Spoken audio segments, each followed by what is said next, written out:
Hello YouTube, welcome back to another video. Today we're going to talk about why is Israel hated by its neighbors and most of the Muslims in the world. So to explain this, you first have to get to the core of the 6-Day War.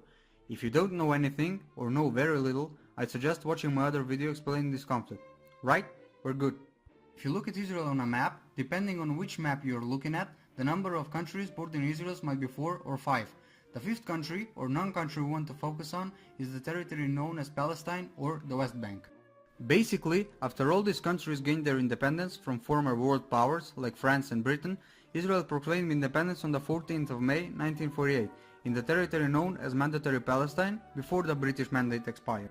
Neighboring Arab countries opposed this, and soon enough Egyptian, Jordanian, Syrian and Iraqi troops attacked the new country in a conflict which would later become known as the 1948 Arab-Israeli War.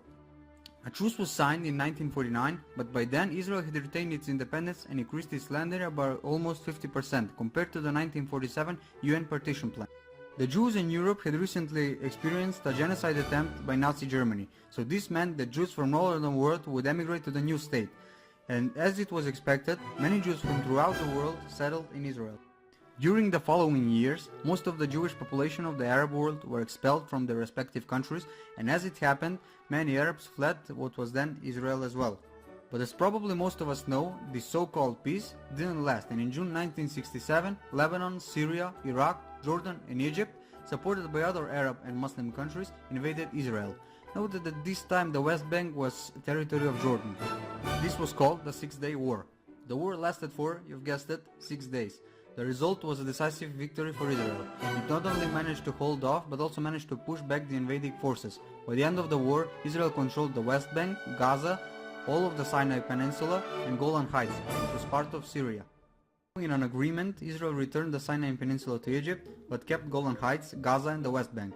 Controlling all this territory had allowed Israel to build settlements throughout the new territory.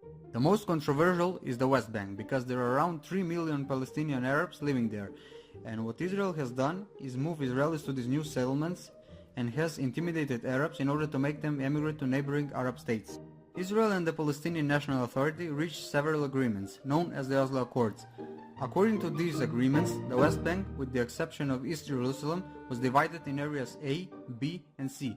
Areas A are under Palestinian military and civil control, Areas B are controlled jointly with Israel, and Area C is controlled exclusively by Israel, and Palestinians are not allowed to settle or build anything there without a special permission, which is almost impossible to get.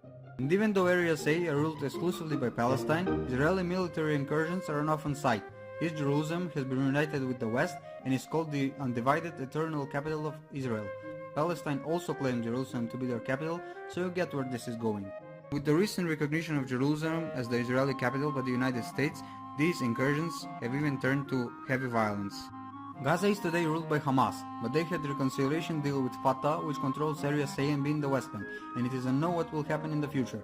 Arabs believe that Israel will push for the Greater Israel project, which would include annexation of other Arab territories. And this is why Israel is hated by its neighbors and almost all Muslims in the world. Lastly, I would like to ask a favor.